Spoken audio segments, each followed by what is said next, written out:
要找一个公寓3房然后在高雄现在也不算很好找，因为我们看过公寓3房以前的价钱，你知道，我一直很有印象，因为我去看好几次那个武庙菜市场那边的5楼公寓3房以前都在卖我们健身公寓，以前都开198，坪数比较小168，你现在看那边也要300-400、400-500所以这个也不是那么好找，至少要有心魔那一关要过。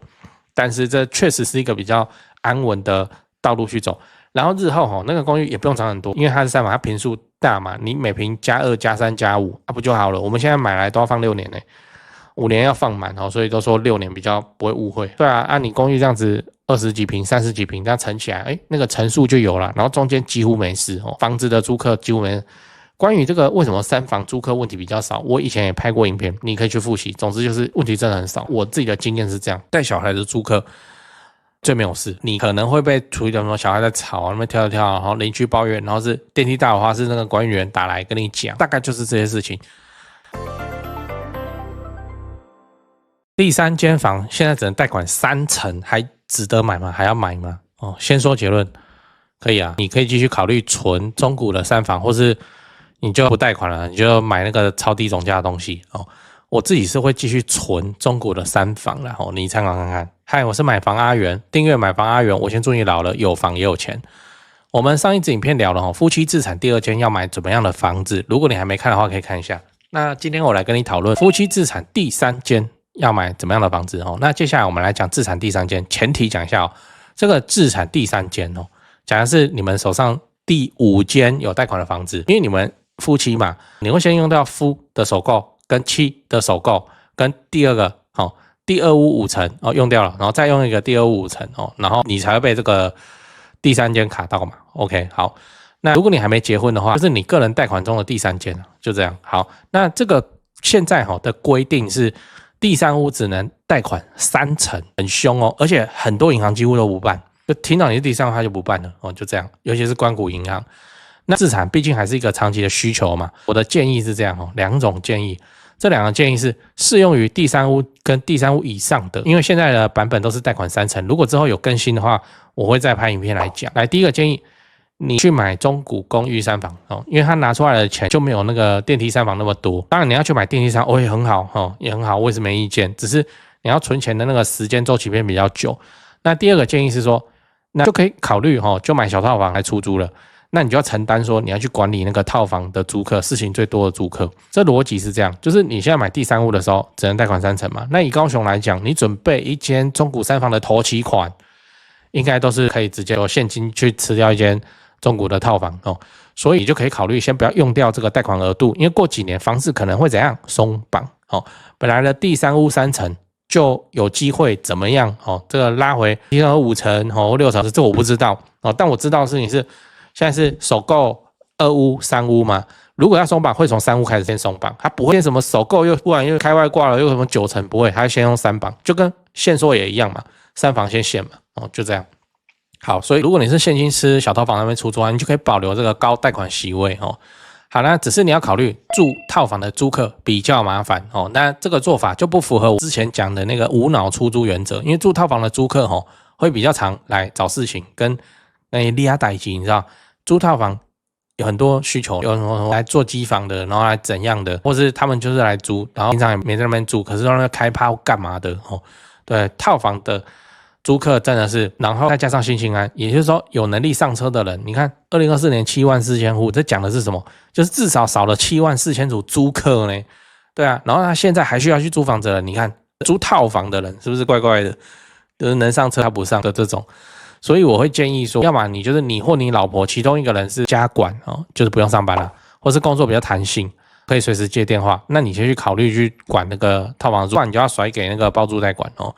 就这样。或是你看你合作的房仲能不能帮忙，就合作那么多间下来嘛，双方的信任度都就拜托对方帮你处理，然后补贴下车马费，这样基本上是都会答应的，因为真的管理套房租客有认真挑的情况下也没什么事也没什么事。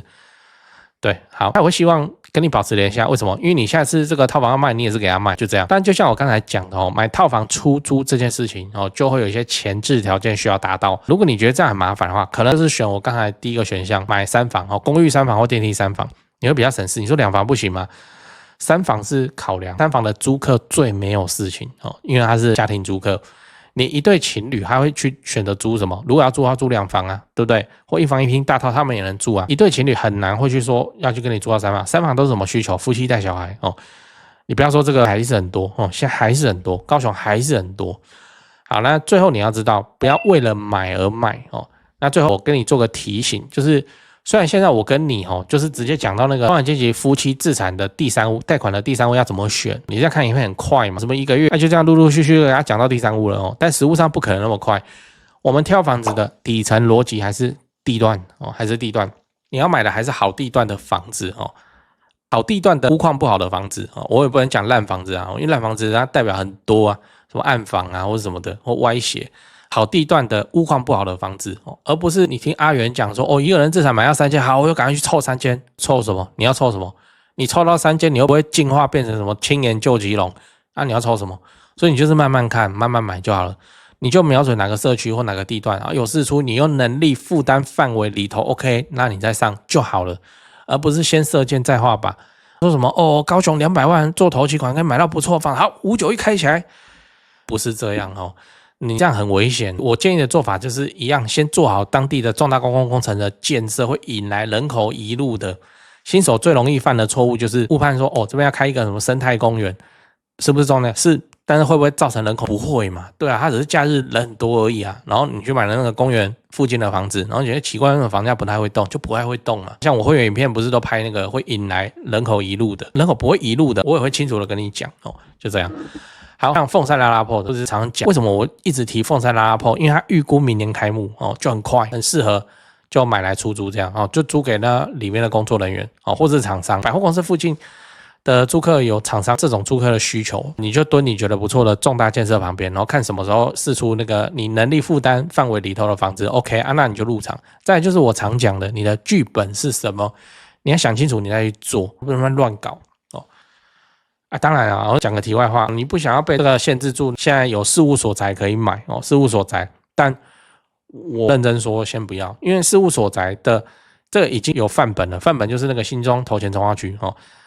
你不被查都没事，你一被查不好意思，你把里面弄有床有厕所或什么，你到时候要卖全部拆掉哦。你要空屋这样的卖一个事务所，下一手来买说，我靠，这是毛坯耶，毛坯房要装好我要钱或怎么样？好，法规上是这个样子，可是现在建商也在帮大家想办法，在闪一下这个干嘛？那目前我们还没有看到一个完全确定的方向说，这样干就是没问题的，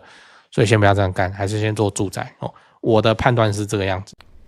对哦。这几件事情先讲，不然怕忘记。就现在不是房地产吹冷风嘛，这已经是事实了。那我自己的观察是这样跟你分享一下。先说台北台北市、新北市。那台北目前依然持续在成交那成交的行情没有特别的高，也没有特别的低，就行情这样。只是说现在的买方分布已经变成说 50% 是自住换屋那 50% 是财富传承。投资客几乎都离开台北了，那我想这个也不赖嘛，就没有投资客在那边恶性炒作那前面讲到那个 50% 自住换屋，自住换屋很重要的考量就是小朋友的学区所以蛋黄依然非常坚挺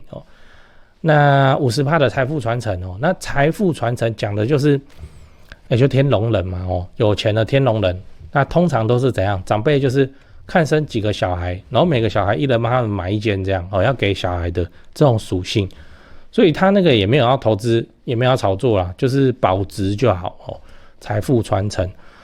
那你有钱，你要放在全台湾最顶尖的房地产市场来自住换屋或是财富传承都可以只是说现在成交在4500万以上已经是目前的常态我居然还有观众去买超过1亿的大安区房子，然后他们说我台北前辈的团队服务是非常的顶级他们的家族很满意这样对，所以你要看那些财富传承用的房子或者好学区的房子你就加我前辈的 LINE 小老鼠拜台北，小老鼠买台北这样加了，你就看到他的大头贴那个是助理在顾的那他们会不定期的 po 这些房子给你参考。 OK 那讲完台北讲高雄高雄的情况是也一样，市场降温那之前的乱买乱出价族群就不见了，我认为这样很好，因为这样子我们就可以专心瞄准重大建设，就比较不会有那外行乱出高价的乱，你知道。那自从我拍了会员影片我会员影片不是都会拍重大建设吗？那陆陆续续我拍了高雄的重大建设有，楠梓台积电到凹子底3大开发案、富邦凹子底 BOT 案，到71期4地重划、新高雄火车站，到亚洲新湾区你们观众很奇怪我拍一个重大建设，你们就跟着买一个重大建设附近。高雄我是很有信心没想到说，这个观众好像比我还有信心买的比我还贵，买的比我还多真是蛮夸张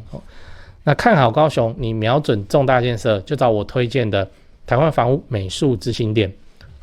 那在高雄你要卖还是要买那你就给他们一条龙就好了，就跟我一样，我过去10几年都是他们处理的，这是真的那我付的中介费这样子加起来早就超过7位数。那你看我还是愿意推荐他们就是真的很没问题嘛很专业很 OK。 他们的 LINE 是小老鼠 go go go go go 小老鼠5个 go 那他们有答应我说会 po 在这支 LINE 的房子是都会挑过就是专门给买房阿元的观众。那这些房子都怎样，都适合自产，也都在重大建设旁边，你可以加那个 LINE 来看看高雄没有台北那么贵祝你自产顺利，来高雄玩得开心，赞赞。讲故事讲故事，这是一个我听来的故事如有雷同那就雷同今天我讲的是我的会员老王，讲这个故事有获得他的同意。就老王最近在忙着看房子，因为他准备买第3间了。那有一天我在星巴克碰到他，一坐下来他就叹口气说，第3间3成，钱不够买太贵了，喘不过气。然后看他这样，我就说你就慢慢存他就边翻591，然后说他本来想弄个小套房来出租，但是又想到我在那边讲说小套房租客管理起来麻烦，事情一大堆，他也会怕，因为他也是上班族嘛，他不可能一天到晚然后跑出去请假要干嘛，内勤如果是业务的话，对不对？那个摸鱼来会少嘛，我自己也做过业务，我也知道，他就不想要去被租客烦嘛，所以我就跟他说，那就公寓5楼中国公寓5楼也不用管了那也是小家庭会来跟你租都小家庭带小孩的那种，最好了，他们也不想要一直搬家然后他想一想就说，公寓3房好像不错，那归在那边，要存就慢慢存。第3间房子3成的贷款额度，他也不想让自己的压力太大所以他就搞个中古公寓，然后就家庭租客慢慢挑，这样看起来压力应该是比较小的，也比较安稳，不用担心那个套房的租客来找你问题或是什么。套房的租客就是这样，就是他什么都要好的灯泡会闪，马桶的水不够大，然后电视什么都不会自己动手，就是直接联系。套房的租客很多都这样，男生租客就还好，男生租客就有什么自己去当小北对吧弄一弄，女生租客就是什么都要你来弄。我以前也去弄过就明明是叫我，那么晚上叫我去处理什么东西，然后抽屉打不开，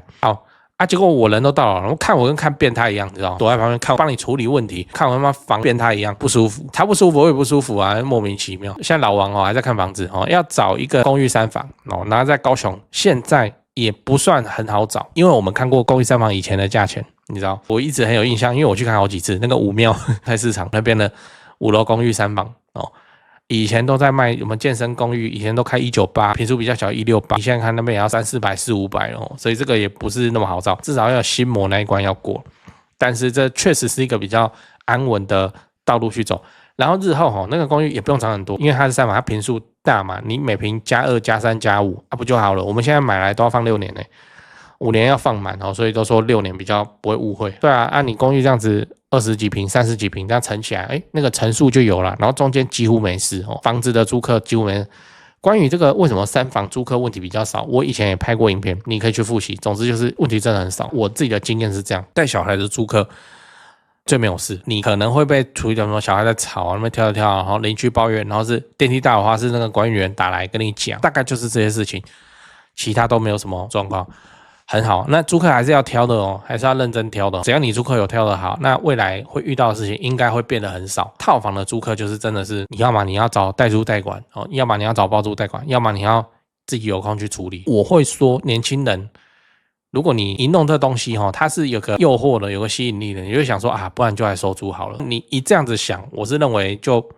不好啦。我们现在还算年轻，我们要去做那个会补涨的地方，整天都在收租，也不管房价涨跌像股票大跌都没他的事的那种老灰那个我们60岁再做就好了这是合理的。因为你自己看现在那些屋龄40年的公寓隔套在收租也在收嘛，对不对？然后那些地段没有那么 OK 的，他没有那个都更机会的我们现在30几岁，好，我们再过20年，好，那个公寓变成50几年屋龄、60几年屋龄，你要卖应该没办法卖吧？应该很难会有人来给你买，他们又不会都更，他们就卡在那里。我们继续就来收租，还不错啊，对不对？到时候的房价会下来的，因为它是屋龄50几、60几年的公寓，房价会下来的。我已经在台北有看到这样子的案例了，就是它总价真的没办法高，它也没什么都更的机会，它总价是低的。这种情况之下，租客又没差，他只要房间打开来，哦，好漂亮，好，这样就好了。好，你要收租，到时候再转型，再来做那个应该 OK 了。你要收租是。反正我就觉得老人再去做收租的事情哦，你整天营再去做收租的事情会比较理想。年轻人还是专注本业，发展副业，然后就去做这个租客不会去烦到你的3房小家庭租客会比较理想。